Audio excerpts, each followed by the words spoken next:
Friends, Saket express में आपका एक बार फिर से स्वागत है। जैसे कि आपको पता है कि हमने नंबर लाइन रिप्रेजेंटेशन करा था, तो रूट 6 की जो हमने आपको रिप्रेजेंट करने के लिए जो बताया था, तो बहुत सारी डिमांड आ रही है कि सर रूट 7 का भी आप रिप्रेजेंट करके दिखाओ। वो मेथड जो आपने बताया था वो बहुत बेस्ट मेथड था, क्योंकि लोग नंबर लाइन पे ड्रॉ करते हैं, सिर्फ दिखाते हैं सब के सब। आपने कुछ अलग बताया था, तो मैंने सोचा ठीक है बनाते हैं रूट 7 पे।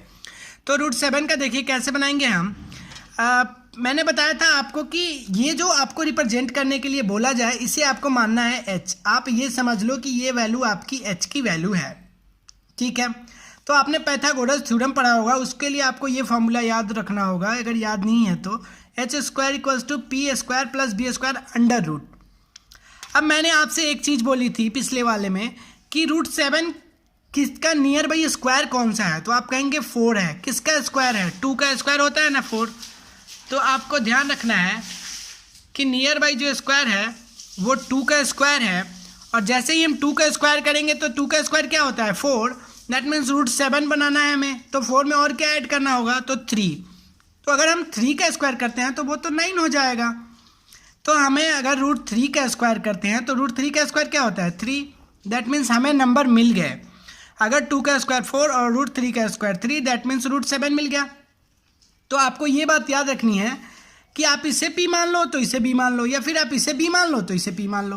तो मैं इसे बेस मानता हूँ। दैट मीन्स मैं कहूँगा बेस हमारा रूट 3 मिल गया और परपेंडिकुलर हमारा 2 मिल गया।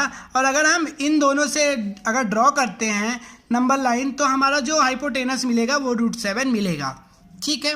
देखिए अब कैसे करते हैं। अब आएंगे हम स्केल लेंगे और यहाँ पे हम ड्रॉ करेंगे, ये जो नंबर लाइन एक ड्रॉ करेंगे हम बिल्कुल इजी वे में, ठीक है। ये हमारा फर्स्ट, ये सेकंड, ये थर्ड, ये फोर्थ, ये फिफ्थ। ज़्यादा लेने का काम नहीं है, यही इतना ही नंबर लाइन पे हम ड्रॉ करते हैं। 0, ये 1, ये हमारा 2 है, ये 3 है, ये 4 है, ये 5 है, ठीक है। कोई डाउट नहीं है आपको यहाँ तक जब कोई डाउट नहीं है तो आप ध्यान से देखेंगे, ठीक है। अब देखिए हमें पहले तो रूट 3 ड्रॉ करना पड़ेगा। अब रूट 3 ड्रॉ करना, मुझे लगता है कोई ऐसा बंदा नहीं होगा जिसको रूट 3 ड्रॉ करने नहीं आता होगा। अगर नहीं आता है तो भी आप देख लें, मैं आपको बताता हूँ। रूट 3 ड्रॉ करने के लिए पहले आपको ड्रॉप करना पड़ेगा रूट 2, और रूट 2 ड्रॉ करने के लिए मैं आपको बताता हूँ, रूट 2 भी आप हाइपोटेनस मानते हैं तो इसके नियर बाई स्क्वायर कौन सा है? 1 × 1 का स्क्वायर। मतलब आप परपेंडिकुलर 1 और बेस 1 ले लो तो रूट 2 ड्रॉ कर सकते हो। तो मैंने कहा ठीक है, यहाँ से यहाँ तक अगर हमने लिया तो ये क्या है? पर हमारा बेस हो गया। ये कितना है? 1 है, कोई डाउट नहीं है आपको। ये हमने 1 ले लिया, और यहाँ पे क्या करेंगे हम? यहाँ पे हम करेंगे 90 डिग्री का एंगल ड्रॉ। अब या तो आप उससे ड्रॉ करो 90 डिग्री का एंगल, या फिर आप सीधे यहाँ पे स्केल रखो और 90 डिग्री का एंगल ड्रॉ कर लो आप। ये हो गया हमारा पॉइंट, और ये जो पॉइंट होगा ये 90 डिग्री वाला पॉइंट होगा हमारा, श्योर, कोई डाउट नहीं है। अब हम क्या करेंगे, ये तो बेस हमने 1 ले लिया है, परपेंडिकुलर पे भी 1 लेना होगा, इसलिए हम यहाँ से 1 का मेज़र करके 1 से 2 के बीच कितने का डिस्टेंस है? 1 का। तो हम परपेंडिकुलर को 1 पे कट कर लेंगे, और जैसे ही हम ये जहाँ कट करेंगे और इन दोनों पॉइंट को जैसे ही मिलाएंगे तो आपको पता चल जाना चाहिए कि ये जो अपना हाइपोटेनस है वो क्या मिल गया? ये हमारा हाइपोटेनस, ये 1, दैट मीन्स ये जो हमारा हाइपोटेनस मिला ये रूट 2 मिल गया। यहाँ तक आपको कोई डाउट नहीं। अब हमें रूट 3 बनाना है, हमें तो रूट 3 से मतलब है ना, तो इसलिए रूट 3 के लिए अब क्या देखेंगे हम? रूट 3 का कैसे मिलेगा हमें? रूट 2 का स्क्वायर प्लस 1 का स्क्वायर, क्योंकि रूट 2 का स्क्वायर क्या होता है? 2 और 1 का स्क्वायर 1, दैट मीन्स रूट 3। तो रूट 2 तो हमें मिल गया, हमने रूट 2 को बेस मान लिया, लेकिन अब हमें परपेंडिकुलर 1 लेना है। इसके लिए हम क्या करेंगे? इस पर 90 डिग्री का एंगल ड्रॉ करेंगे, ठीक है। ध्यान से देखिए 90 डिग्री का एंगल कैसे ड्रॉ करेंगे। यहाँ से हमने चलाया ये अपना सर्कल और ऐसे, ठीक है। फर्स्ट ये जो कट होता है वो 60 का होता है, सेकंड जो होता है वो क्या होता है? 120 का होता है, और जब इन दोनों को बीच में हम कट करेंगे तो ये जो कट मिलेगा ये क्या होगा? 90 का मिलेगा। तो हमें 90 ड्रॉ करना था, और हमने क्या करा, इन दोनों के बीच में ये 90 डिग्री का एंगल जैसे ही ड्रॉ करा, ये हमने 90 का एंगल ड्रॉ करा। अब लेकिन बेस हमारा रूट 2 मिल गया, हमें परपेंडिकुलर क्या लेना है? 1 लेना है। तो फिर हम वन का ऐसे मेजर कर लेंगे, इनके बीच का डिस्टेंस 1 है, तो हमने मेजर करके और क्या कर लिया, कट कर लिया।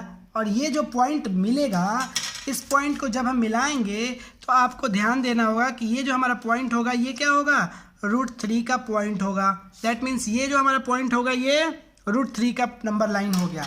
अब हमारा काम हो गया ईजी। अब हम क्या करेंगे, स्केल को खोलेंगे और ये जो है इतना रेडियस से हम क्या करेंगे, इसी रेडियस पे इसको, सबको दिख रहा है, इसी रेडियस पे क्या करेंगे हम, इस रेडियस से हम एक आर्क ले लेंगे और ये जो हमारा पॉइंट होगा ये वाला, ये जहाँ मैं, ये हमारा √3 हो गया। दैट मीन्स आप कह सकते हैं कि यहाँ से यहाँ तक का जो डिस्टेंस होगा, यहाँ से यहाँ तक का जो डिस्टेंस होगा ये √3 होगा ना।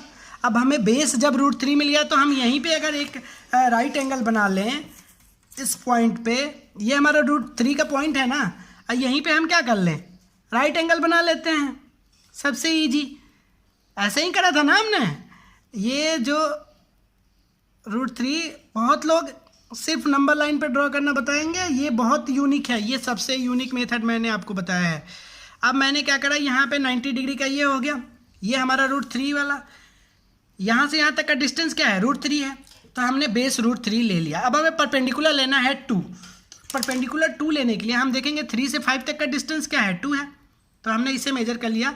और परपेंडिकुलर को हमने क्या करा, यहाँ पे हमारा 2 होगा यहाँ से यहाँ तक का डिस्टेंस, और हमने फिर क्या करा, इनको दिया मिला, यहाँ से मिलाया हमने। और जैसे ही हम इससे मिलाएंगे आपको पता चल जाना चाहिए कि ये जो डिस्टेंस होगा ये हमारा क्या होगा, √7 का होगा।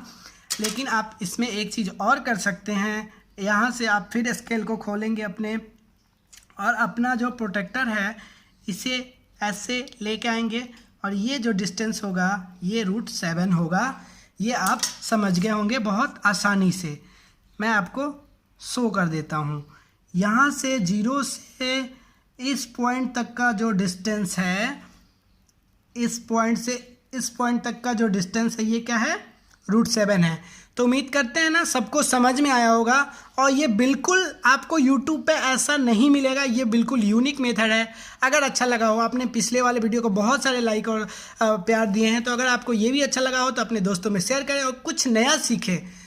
हर एक पीछे वाली चीज़ों को, वही जो जानते हैं उसी को रिपीट करने से अच्छा है। मैं चाहता हूँ कि आप कुछ नया सीखें, मैं आपको कुछ नए तरीके से बताऊं। तो उम्मीद करते हैं अच्छा लगा होगा। मैं भी आपको √3, फिर यहीं पे √4, √5, √6, √7 ड्रॉ करते चला जाता, वो मैं भी कर सकता था, वो आपको पता है। लेकिन ये बिल्कुल यूनिक है। अच्छा लगा हो तो अपने दोस्तों को भी शेयर करें। आप अपने दोस्तों से भी पूछ सकते हैं कि कुछ यूनिक तरीक़े से बताओ। मैं श्योर कहता हूँ 98% लोगों को पता नहीं होगा कि ऐसे भी ड्रॉ कर सकते हैं। ठीक है, तो उम्मीद करते हैं आपको अच्छा लगेगा, तो आप शेयर करेंगे और चैनल को लाइक सब्सक्राइब करेंगे। ऐसे ही वीडियो हम आपको देते रहेंगे। तब तक के लिए थैंक यू, धन्यवाद।